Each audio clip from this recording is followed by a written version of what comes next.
Welcome back to another episode of The Adversity Advantage. I'm your host, Doug Bopst, and today's guest is Thomas DeLauer. Thomas reaches more than 15 million viewers monthly on average through his YouTube channel, where he translates experience and learning from his own health transformation utilizing intermittent fasting and other forms of nutrition into actionable steps for his dedicated community of nearly 3.4 million subscribers. Today on the podcast, we discuss how Thomas's challenging childhood inspired him to become the person and father he is today. We also chat about why intermittent fasting transformed his life, as well as tips for you to be able to fast properly. Thomas also shares his incredible weight loss journey and how he has overcome various obstacles in his life. We also chat about the habits you should focus on for optimal health, how to break free from unhealthy patterns, and so much more. So let's get this conversation going and welcome Thomas DeLauer to the Adversity Advantage podcast. Thomas, welcome to the podcast. What's up, Doug? Thanks for having me, man. Yeah, man. I'm super pumped to talk to you. And one of the biggest reasons I'm excited to chat with you is because I've heard you say that essentially fitness saved your life. And without fitness, you feel like you'd be in the depths of some sort of addiction. Talk about why you feel that way. Oh, dude, 100%. And I think so many people can relate to this. They may not have gotten to a point in their life where they realize it. It took me up until about 5 years ago to realize how much it really did save my life, because after having kids, I was able to take a really good hard look at myself and realize how much I've changed. And man, let's just put it this way. I mean, even when I was in middle school, I was already dropping acid. I was stoned half the time, probably more than half the time. That's a simple way to put it, right? And then as I start to get a little bit older, I start battling with OCD. I start battling with anxiety. I had conditions where I was pulling my hair out because of anxiety. Things were really bad. And when I was younger, I kind of got things out of my system a little bit, turned to, simple recreational drugs as kind of I guess I say an innocent kid, but it was idiotic. The point is that fitness was something that I could control. It was something that I could actually turn to where I could literally have a tangible effect. I could lift weights and I could see a result. I could lift weights and I could feel pain. I sound so bad, but it was almost in a weird way started as a masochistic nature. I really enjoyed the pain that came with working out because I was able to be in control of it versus drugs where you're out of control. You think you're in control, but you're not in control. With exercise, it can certainly get out of control. But when I look back at my life and I realize how dysfunctional my childhood was, and this has been something that I've been talking about recently on podcasts that I swore I would never talk about because it was just, it's personal. It's personal life. It's people don't care about your story. They don't care about your childhood. But now I'm getting to a point where I'm like, well, that's what kind of made me who I was and made me who I am today. And I realized that fitness was just a coping mechanism for me. And it still to this day is a coping mechanism. However, it's become such a coping mechanism that I'm aware of that now I thoroughly enjoy it. And it's a coping mechanism because I enjoy it, not because it's a Band-Aid for something else. Right. There's a lot that you said there that I want to unpack. And you mentioned, I think a good place to go in is, you mentioned that you started doing drugs recreationally and dropping acid when you were a teenager. Did you do that because it was just alluring to you, or were you struggling with your mental health and you needed to find a way to cope? With acid, that was only a couple times, and that was purely I think experimental as just a kid that was just interested, and I always felt very restrained and confined. I talked about this on Chris Williamson's podcast. School was very difficult for me because I felt very locked down. I felt confined. I felt restricted, and I was always looking for outlets. And for me, running was an outlet, even during this time, right? But for me, it was marijuana mostly. I mean, marijuana was just and I grew up in Sonoma County, which is, if people are familiar with that area, Sonoma County, North Bay, Northern California, that is they call it the green triangle, right? Or the emerald triangle. It's just it's everywhere. It's not unusual. But at such a young age, it was a way for me to kind of escape. I had so much anxiety that I would just turn to that and escape. And I would turn to that and running. I was a runner from a very, very young age. So it was it wasn't I was just this ridiculously unhealthy kid that was just sitting on my couch eating pork rinds and, smoking weed. I would literally smoke weed and go for a run. It was just, for me, it was calming my mind. But I realized by the time I was 14 that this was not how I wanted to live my life. So I realized it very, very young, which I think was great because I got it out of my system when I was young. And then I was able to get started on my life, if that makes sense. Yeah, absolutely. And you talked about like how a lot of your struggles with recreational drugs and even like your approach to why you worked out and coping and stuff like that stemmed from your childhood. Talk a bit about like the genesis of your story and like why your childhood was dysfunctional and how that like impacted your mental health and led you down this destructive path as a teenager. Yeah, the destructive path was really in my preteens, to be completely frank, because by the time I was like 13 or 14, I really had my shit together.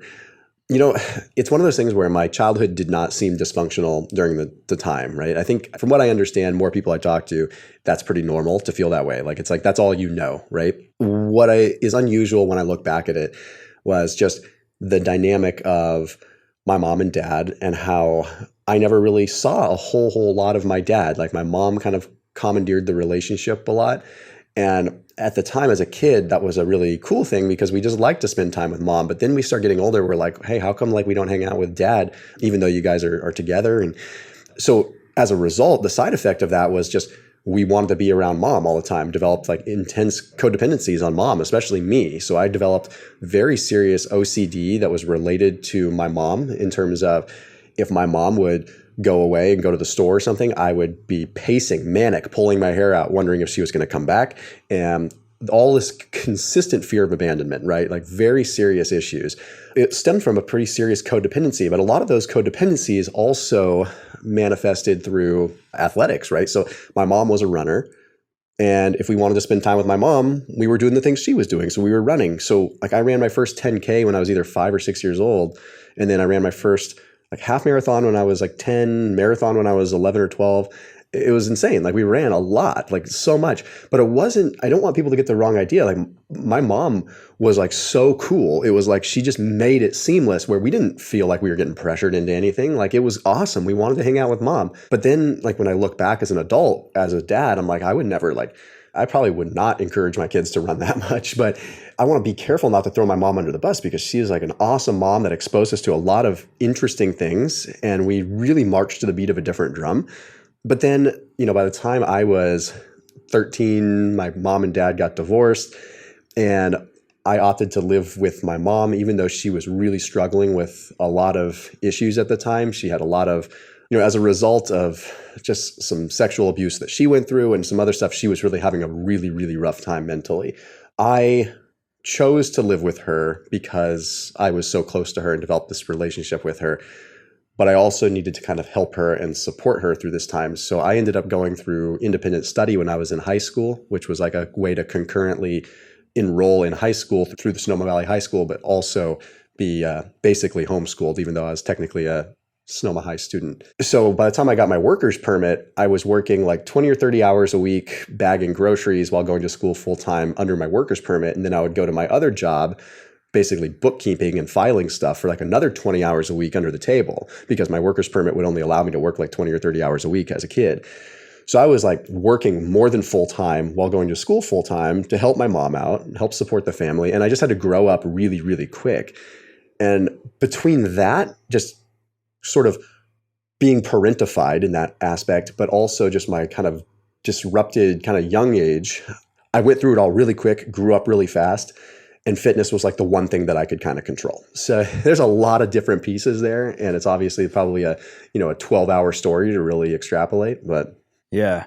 I'm interested to know, like, how did like getting started, like running at a super young age, like you said, it was with good intentions, like your mom wasn't like doing anything necessarily abusive in that process, but it was still like you're running as as a toddler essentially, right? And then working a lot of hours as a young teenager, how has that impacted you as an adult with like your work ethic and maybe even overworking, perfectionism? Like how has that all come together? Yeah, I've thought about this a lot. I definitely think that it's been bred into me to be a very results-oriented person, which isn't exactly the best way to be, right? Like I look at my kids, I don't want them to be results oriented. Like just as their dad, I don't want them to like look at things and be like, oh, I'm only worthy if I do this. I'm only worthy if I achieve this. I want to instill a serious work ethic into them. And I want them to understand the guiding ethos of their life needs to be to work hard. But I also don't want them to judge their entire self-worth based upon a result. And And that's the world that I lived in for a very long period of time, in a world that I still battle with today, whether it's physical performance, mental performance, business performance. I still lean into that because that is a very nature, not nurture type thing too. That's just like how I was wired. And then the nurtured aspect of just what I fed it through life has really just made that who I am. But on the positive side of it, I mean, I learned the value of a dollar at a very young age. I realized that school wasn't really for me and that I could learn more and accomplish more if I just put my mind to something. And that was going to get me a lot further than being locked down at a pace that I wasn't comfortable at. And that's been like a mantra for me for life. Like, I've kind of added up how many hours I've put into what I do now in terms of biochemistry and everything like that. And it's well over 20,000 hours.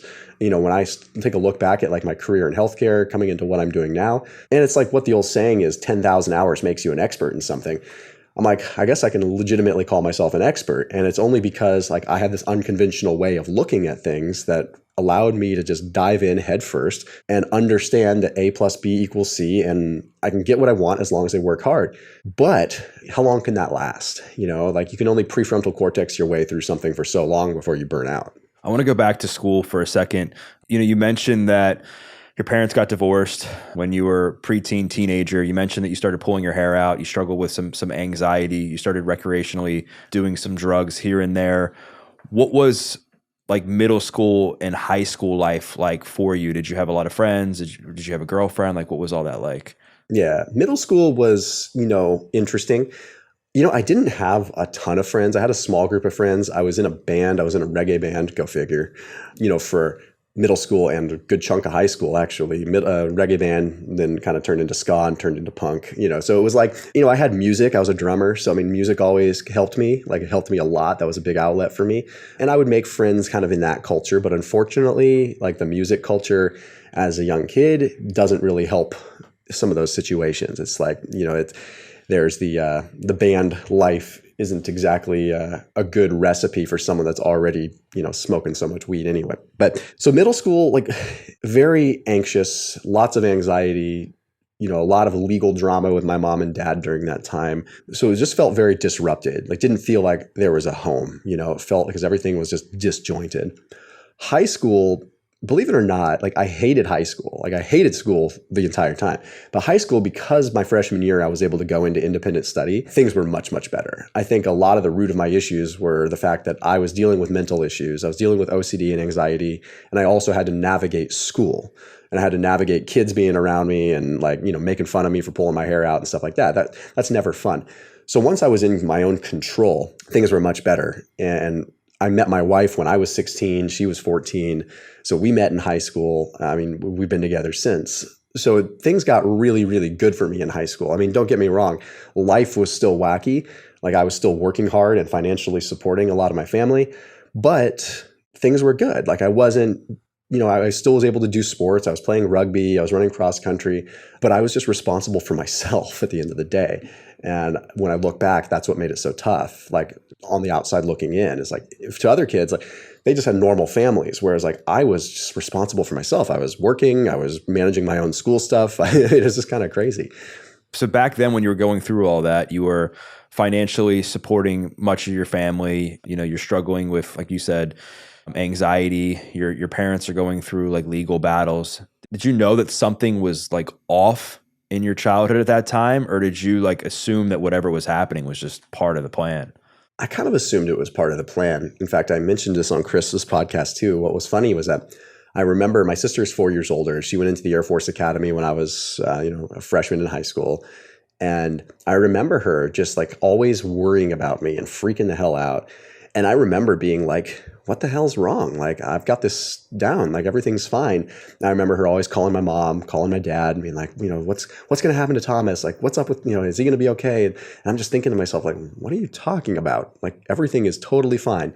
And then now I look back and I'm like, oh yeah, well, here she was 4 years my senior, like looking from the peanut gallery at everything that's going on. I'd be freaking the hell out too. Like she was really concerned about me. So I didn't really get to realize that until I was an adult. As a kid, it's like, hey, leave me alone. I got this.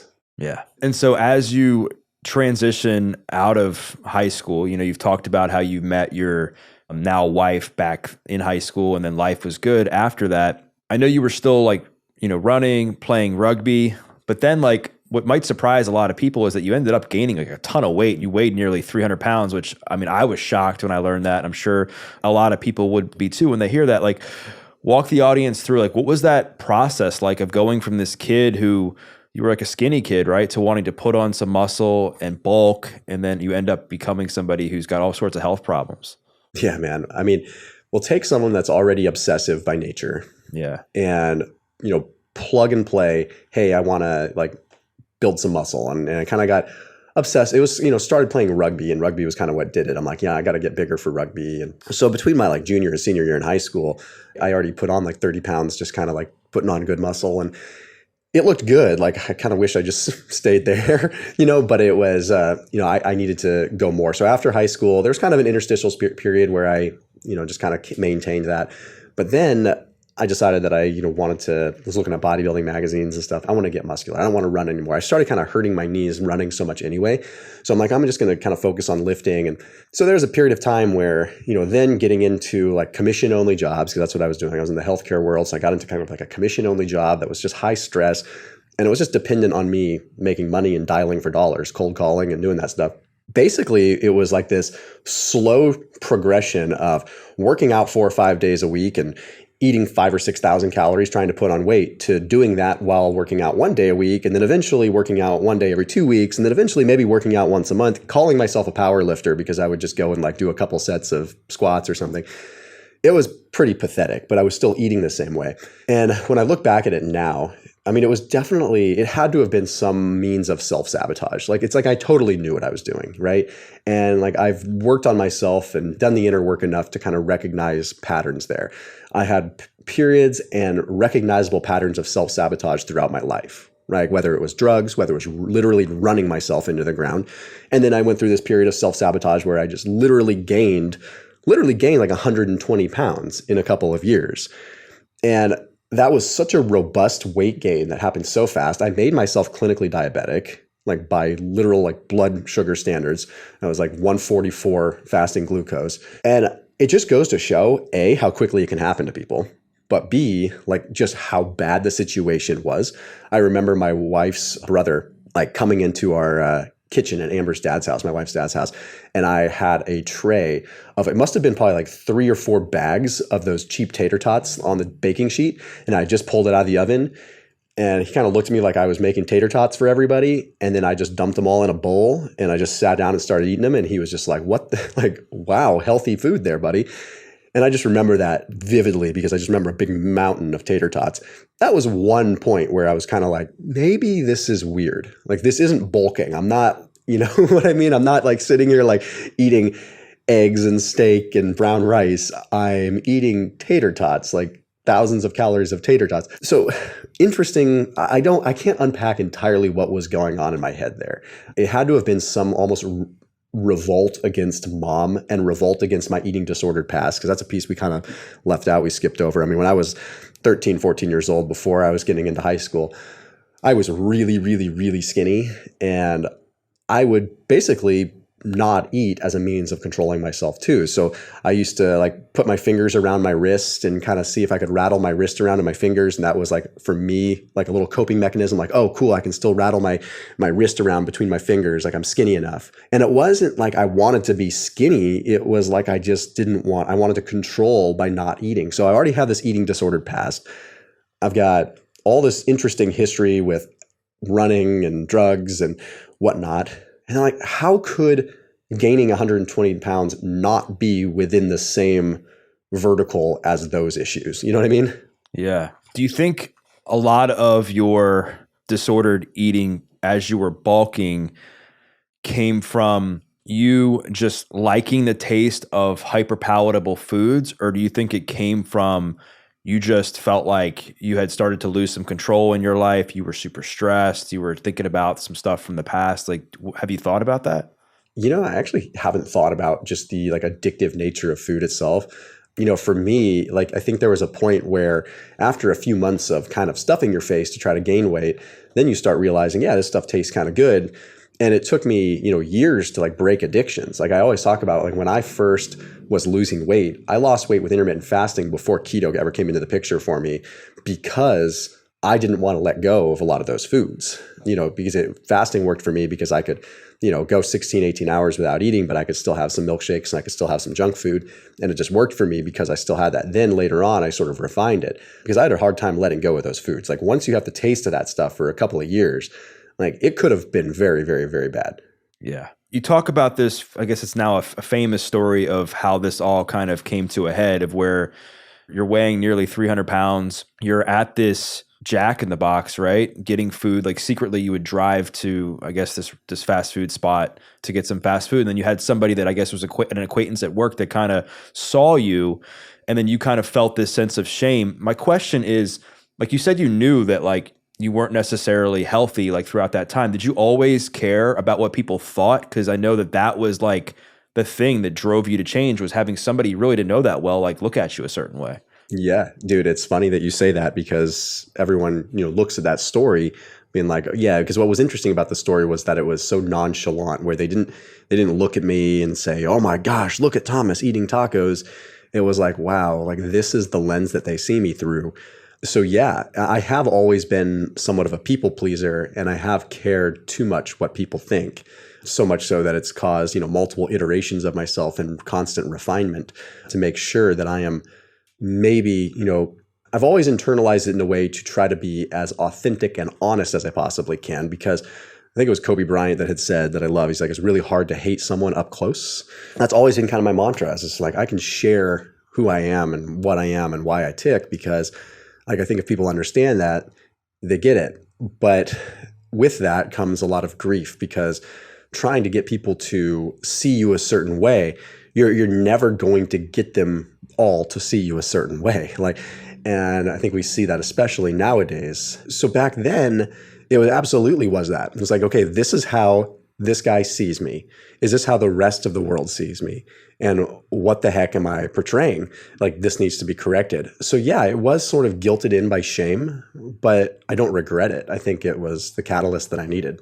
Right. And so there's a lot of people that struggle to make any kind of serious transformation when they're looking up and it's this massive uphill battle they have to walk, right? Whether it's drug addiction, whether it's losing 50 pounds, 100 pounds, whether it's like rebuilding their life after a divorce, whatever it is. Talk about the initial like few weeks, few months after you decided to make that change. Like, what was the moment like where you're like, this is it, I'm done? And then what did the first few months look like?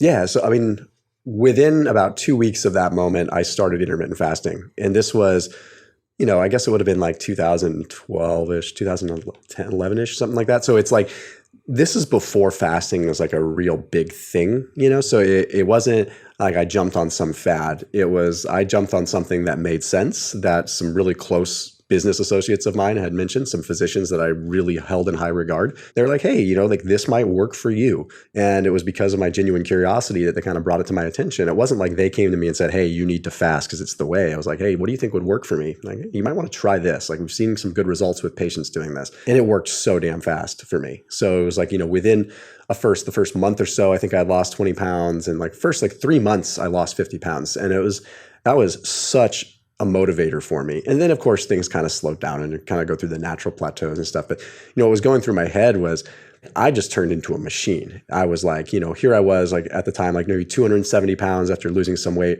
I was like attempting to go for 5-mile runs, like I was that guy. I was like, looked like a, lineman just going out for a long run, because I'm just like, what? It sounds funny, but that kind of masochistic nature came in where I was punishing myself. I'm just like, no, you did this to yourself. You can deal with pain. Like, you're going to deal with pain and you're going to deal with it. And, you let yourself become sloppy. You let yourself become like this. So I wasn't exactly gentle on myself. And it took about 6 months of doing that before I was just burning myself out doing that. And I started to kind of understand like, hey, wait a minute, like there's more to it than just this. And that's when I got very interested in the nuances of nutrition. And I started doing keto and adding that into the mix. And then I just became obsessed. And mind you, like the entire time that I was doing this before, I was in biotech and biomed sales. So I was developing a foundational understanding of biochemistry anyway. And I always took an interest in cellular biology, and I took an interest in what was happening from a nutrition standpoint. So now that was just my whole weight loss was like the catalyst for me to just get sincerely obsessed with this. That's incredible, man. I want to keep going with this. Like during those initial few months, I think so many people, there's so many roadblocks they can hit that would make them want to quit. It could be limiting beliefs. It could be the scale doesn't move. They don't see progress. But did you ever have any thoughts like along the way of wanting to stop? And if so, what would you tell yourself? Oh yeah, man. The self-doubt was like, it is so twisted. Like the self-doubt was my worst enemy. Like I would have to get up in the morning and I'd have to talk myself into it because I was just convinced that I was worthless. Like the fact that I'd sabotaged myself so much, and I came from being a pretty athletic kid, it was just that contrast made it so unbelievably difficult. So for me to like look in the mirror, and then, it was one of those things where I'd step on the scale and, wouldn't lose any weight for a week. And it was like, I don't want to say suicidal because that would be extreme, but it was like, what is the point? Is this ever going to change? Am I going to be that guy?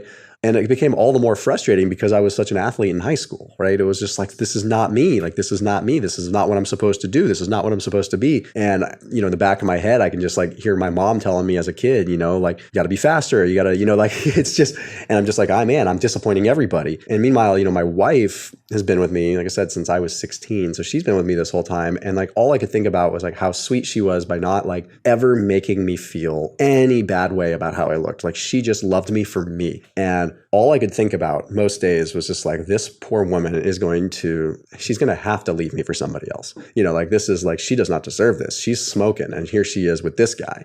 She always says to this day, she's like, even how you look today, how you looked 12 years ago, she's like, I still see that 16-year-old boy in the 66 Mustang with the camo hat. She's like, that's just what I see. That was me in high school. And she's like, I never saw anything but that.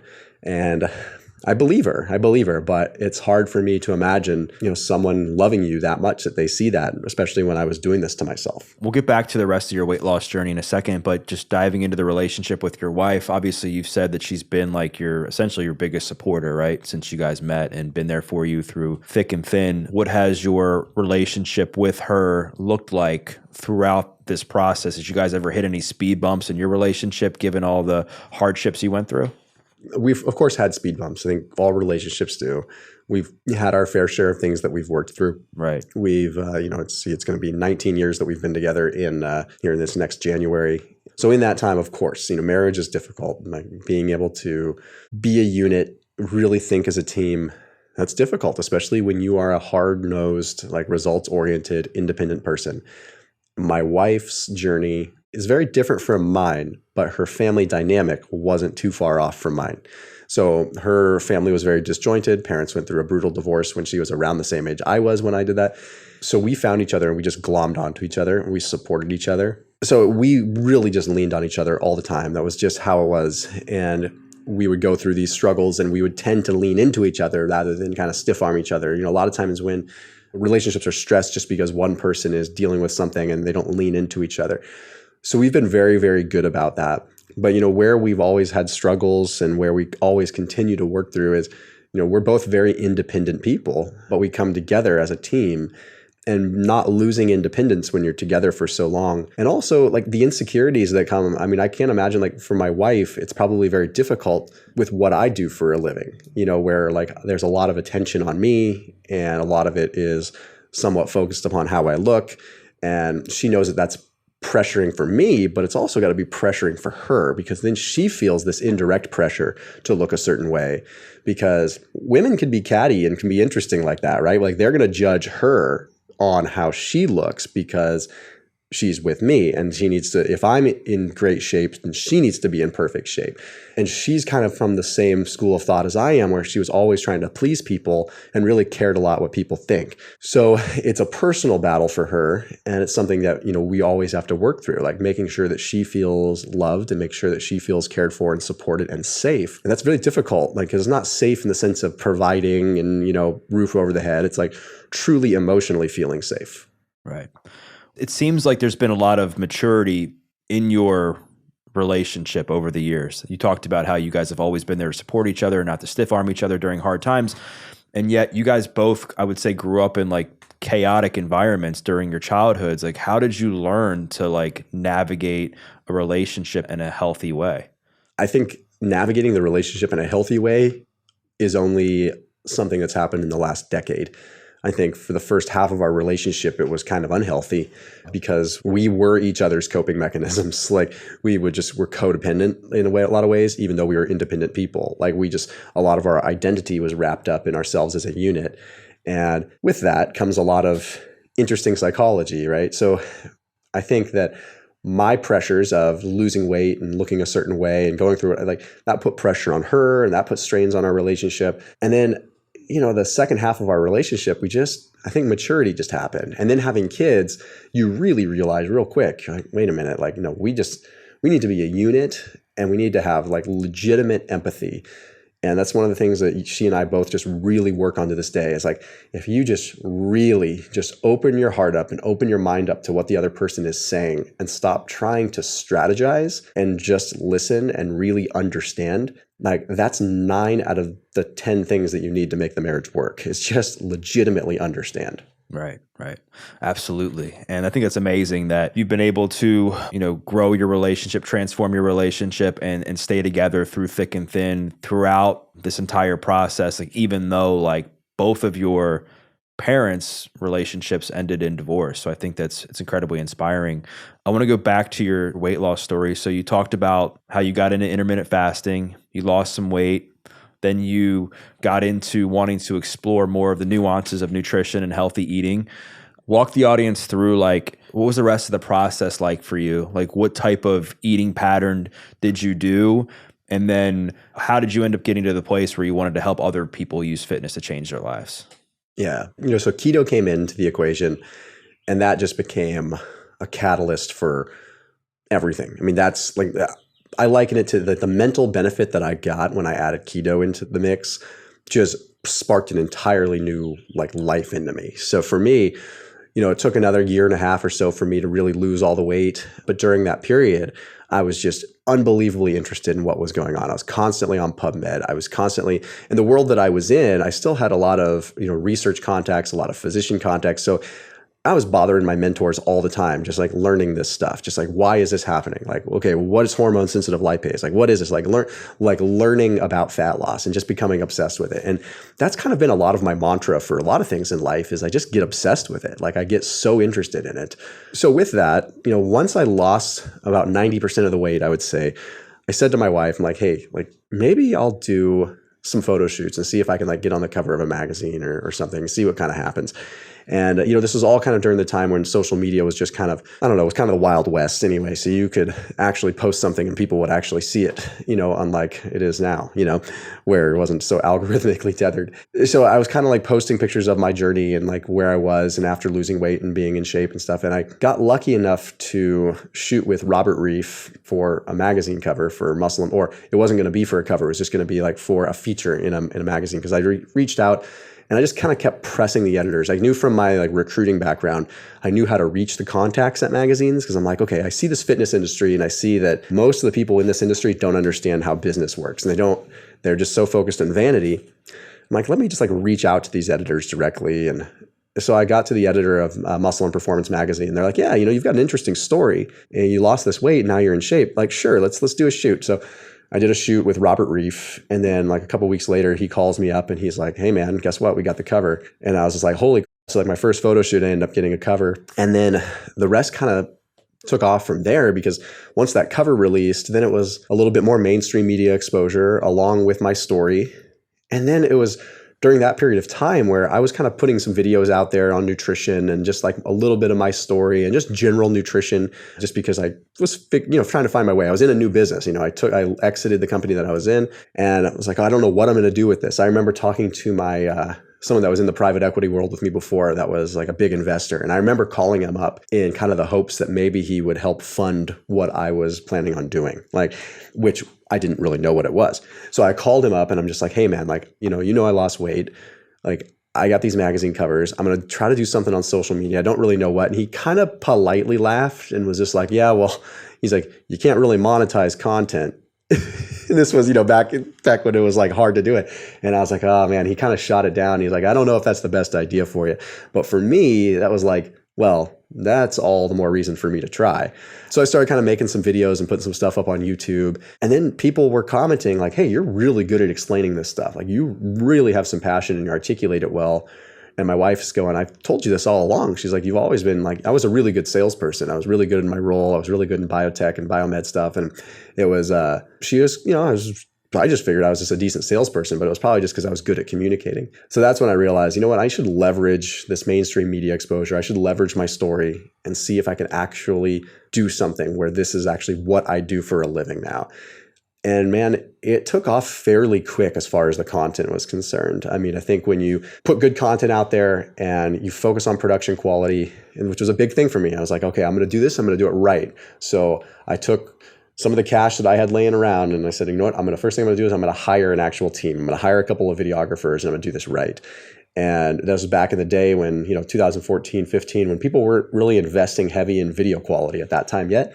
So I was kind of ahead of the curve and just realized like, this is what I want to do. This is fun. I actually enjoy this. And the rest is kind of history, man. Incredible story. I want to dive into fasting and talk about the fitness industry in a second. But first, like you've got millions of followers or subscribers on YouTube. You've admittedly said that you're a results-driven person. And I think sometimes people can struggle with like the addictive nature of likes and views and stuff on social media. And given your background and relationship with all of that, like how do you harness it? It's a struggle. Like it's a real thing. It's a very real thing, like seeking validation through that. Being a results-oriented person combined with caring what people think, it's a recipe for disaster on social media.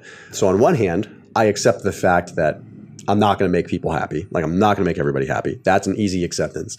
But I fall in love with the aspect of creating. I see my job as creating. I don't see my job as producing content that goes out to X number of people. So I focus on the creative aspect. I enjoy sharing. I enjoy talking about this stuff. And I focus on the creative aspect. So when I look at a video that I create, and yes, I literally look at every single video I create, and I release 40 to 50 videos per month on YouTube. So more than one a day. And I watch them all after I create them because I QA them because I'm really proud of what we create as a team. And if I focus on the creative aspect, that really absolves me of a lot of the stress that comes from like seeking validation. Because I also know that a lot of it's out of my control. Like there's algorithms at play that don't necessarily mean the video is good or bad. Like there's certain things that you just hit the algorithm right. So for me, if I focus on creating and I focus on producing quality, then I can sleep at night knowing that I put my best foot forward to create quality content. Gotcha. Yeah, that all makes sense. And it's really cool to hear that you've been able to like transform your relationship with people pleasing, control, results, validation in a way that's, again, it's there, but you're at least able to use it to your advantage and leverage it to help so many people. Given that you're also, that you're a results-driven person, that you're competitive and you really like to improve yourself in whatever way you can. Now that you're aware of your childhood and how essentially dysfunctional and traumatic it was and how that has impacted you, what type of work have you done to kind of come to terms and heal from all of that? Yeah, I mean, I definitely have done my fair share of therapy. I think that helps a lot. I think we're at an age now where you're not looked down upon if you go to therapy. Right. Like I sure hope we're there because especially in the world that we are in social media, it's very difficult to find good people to talk to.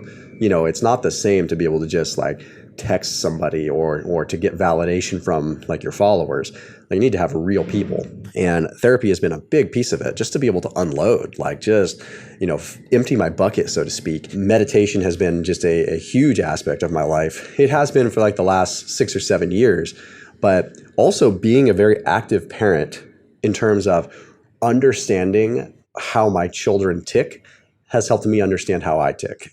And because you could see it at a very core, subconscious, fundamental level with kids. And then I can translate it into like, well, maybe that's how I operate just in the subconscious, but I have this sort of, conscious masquerade over it. So I'm consistently meditating, usual, like I've got varying different practices, like I'm going to go to Sedona here in a few weeks and do a spiritual retreat for a few days. And like, I really try to work on some of that stuff.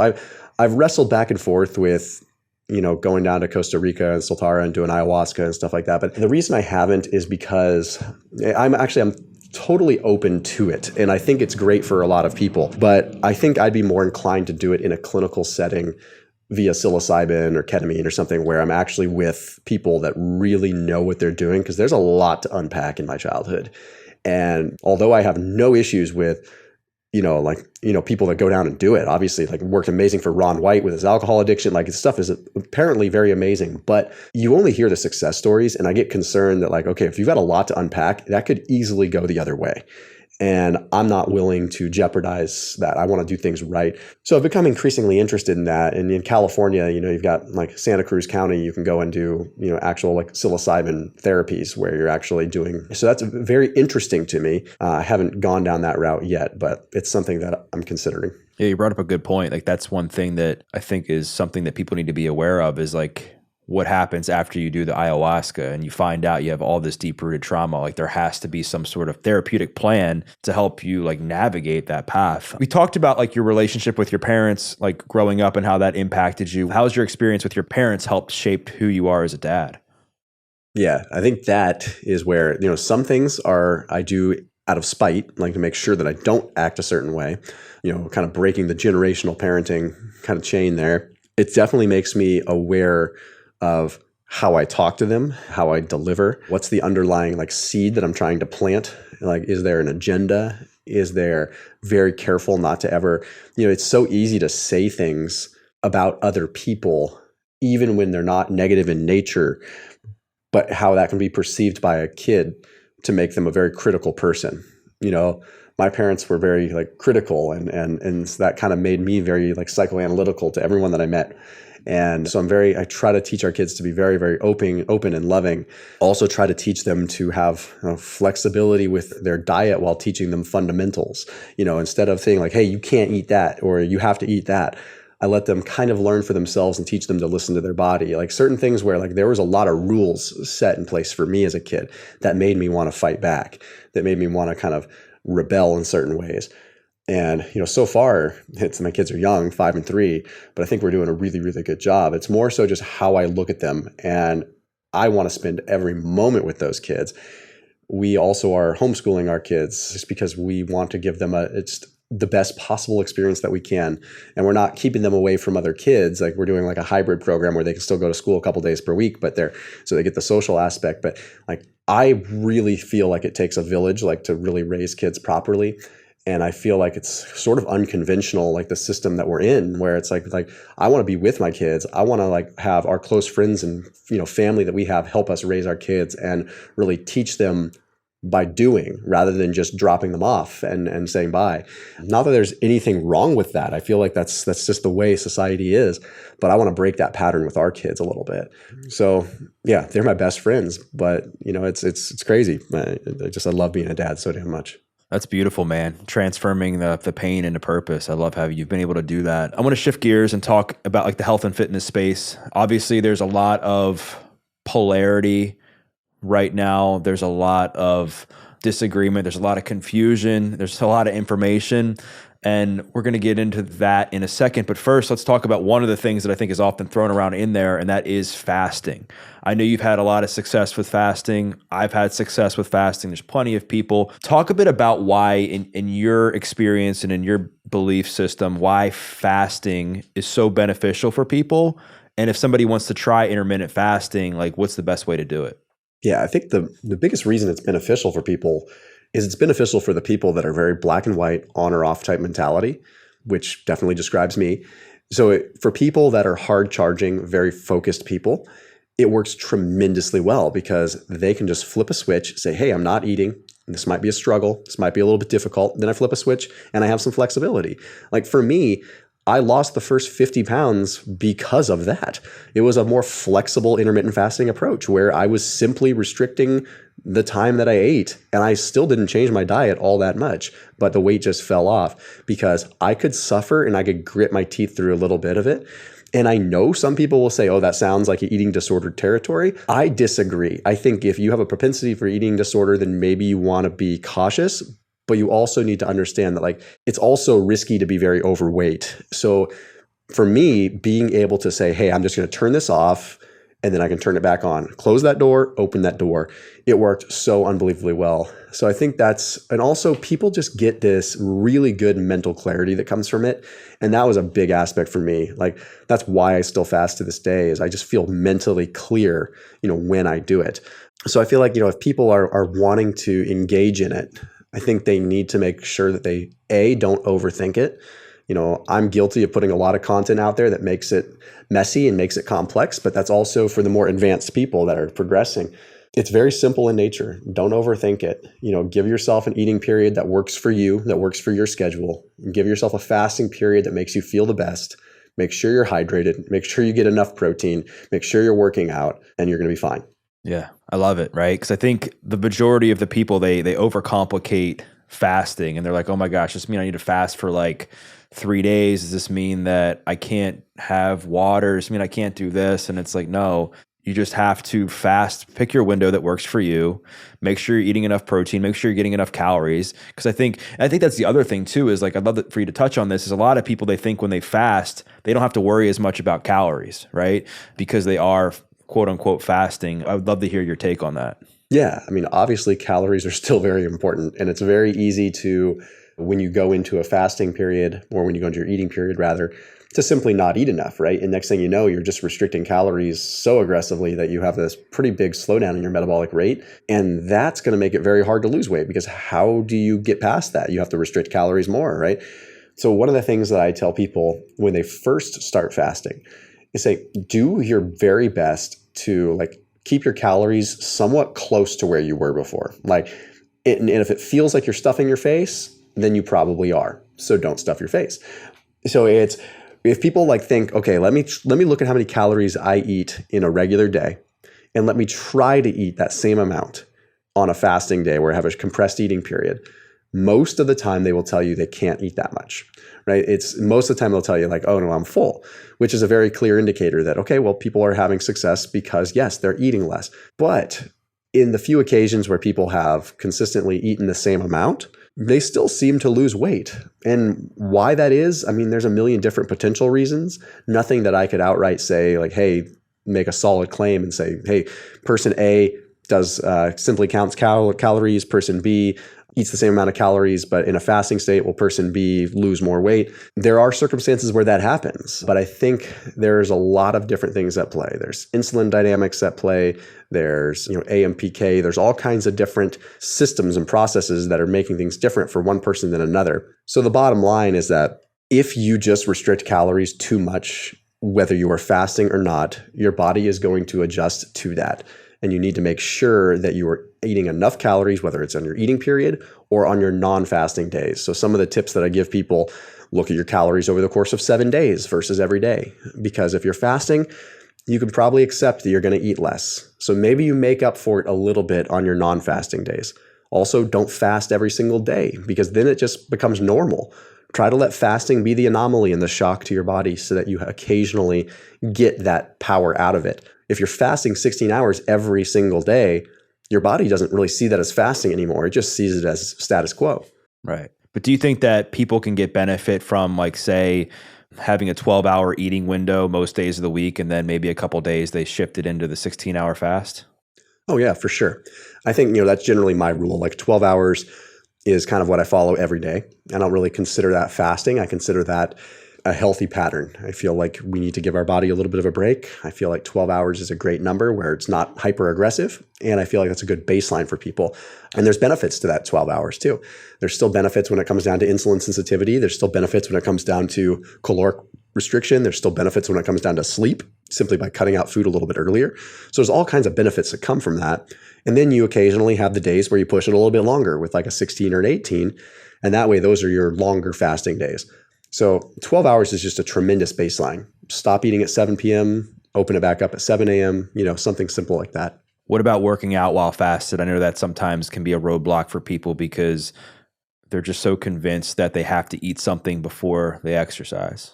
Yeah, and that's an understandable concern, because we've been conditioned to think that we have to eat to provide fuel for our body. And we don't necessarily stop and think about the onboard fuel that we have, and that our bodies are very well accustomed to using our onboard fuel. They do it all the time. They do it in between meals. If we're eating at 7 a.m. and then we don't eat again until 2 p.m. There's not food in your system anymore. You're tapping into whatever you had stored. Our bodies can do it just fine. I think there's a lot of psychosomatic psyching people out there. I think if they psych themselves out where they just really convince themselves that they're not going to perform without fuel, so they don't perform because they've convinced themselves it's just going to be that way.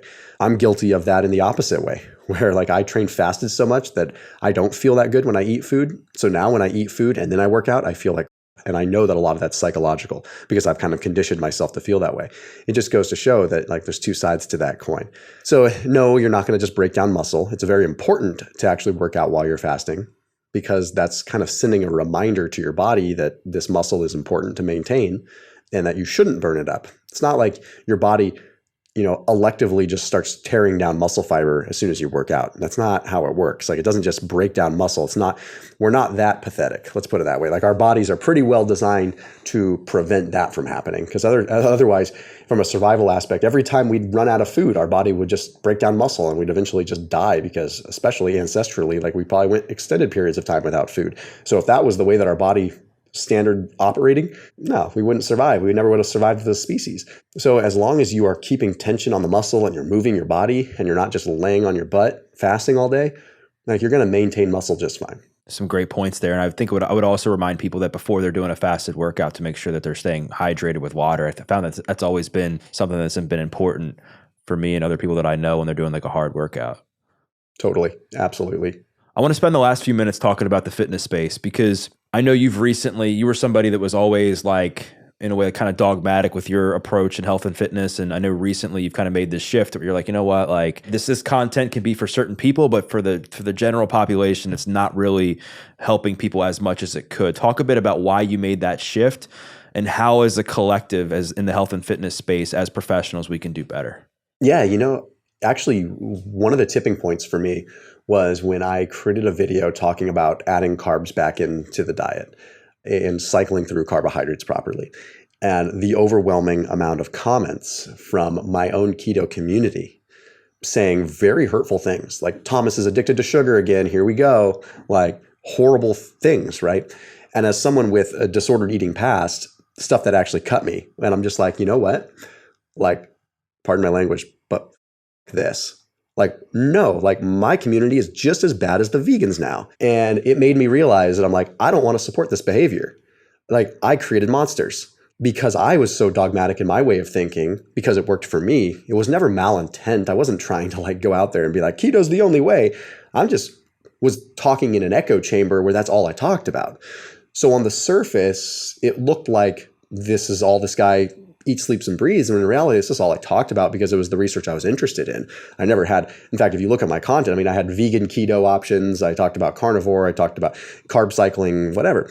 It was that point when I was just like, oh, shoot, like I only have myself to blame for some of this. As someone that was like a really key player in that low carb space, I hope that I didn't do this. And I realized like I need to change this. Like I need to change the narrative. So I started kind of putting out more content about how to use keto as a tool and how all these things are just tools. And you can find research to support anything. And I don't mean that to say you can find research to support anything like bad. Like I'm not trying to say it like that. I'm saying you can find research to genuinely to support any diet. And my point in saying that is that all these different diets work for their own fundamental reasons. It's not just calories. There are reasons why vegan works for people, carnivore works for people, keto works for people, paleo works for people. I want to get people excited about the mechanisms. I want to get people excited about the tools so that they can like literally just have a toolbox with a plethora of different options. That's a way cooler alternative than just being closed-minded. And just the constant fighting in the industry, I'm like, this isn't helping anybody at all. It's not helping me. It's not helping people watching. It's not helping my family. Like, it's not good for anything to just be sitting here in this one echo chamber and creating a bunch of, a cult-like following that is really disingenuous when it comes down to the actual betterment of the world. Yeah, you're so right, man, because I think at the end of the day, like we're missing out on helping the people who need the help the most. Like there's so many people that are struggling right now with their health and fitness, and they're confused. They're like, all right, I see that, we should eat vegan. I see that I should go carnivore. I see that I should eat liver. I see that I should eat vegetables, not eat vegetables, eat fruit, not eat fruit, insulin this, glucose that, right? And people are like, what do I do? I might as well not even do anything because this is all so overwhelming, right? You've been in the industry for quite some time. You've learned a lot. You've changed your mind on a lot of things. What are some like common threads that you think if somebody's listening to this, they're like, all right, you've talked about a lot. Like, what are like 3 to 5 things that you think everybody should pay attention to? Okay, I still think that timing between meals is very important. I feel like we still have a lot to learn about circadian biology, and I feel like that's where we should be looking. I think understanding when we eat is a very important thing. That gets thrown under the bus way too much by simple just count calories. No one is saying calories don't matter. No one's saying that at all. But we are saying that 1 calorie might have a different impact at one time of day, and it might have a different impact at another time of day. And I think we should be paying attention to that. And I think adequate timing, adequate breaks between meals for digestion, for insulin to come back to baseline. I think all that stuff is very, very important, and we need to be focusing on that. I also think that, simply like being generally active is very underrated right now. Like it's kind of coming back. People are talking about it, but we underestimate non-exercise activity thermogenesis so much, like in such a simple way. And I know that's kind of, white belt exercise science, but at the end of the day, it's something that we all need to understand, that parking further away from the grocery store is going to add up a lot more than doing an extra 15 minutes on the stair climber. Those little things, like we live in such like an artificial box sometimes with like how we programize and periodize like our nutrition, our exercise, like just putting steps in place to have a more active lifestyle. That's like one of the most important possible things. I still stand behind the fact that eating smaller dinners is better than eating larger dinners, and I talked about this. I just did a post the other day on it. I mean, it's just having larger breakfasts, moderate sized lunch, smaller dinners, kind of going against the paradigm of what we typically do, right? We typically have a quick on the go breakfast, decent sized lunch, and then a huge dinner. Like we have it completely backwards. It doesn't make sense to be eating a bunch of food when it's dark out, when we're getting ready for bed. Like it just show me the logic in that, right? And I think so simple things like that, being able to switch it up.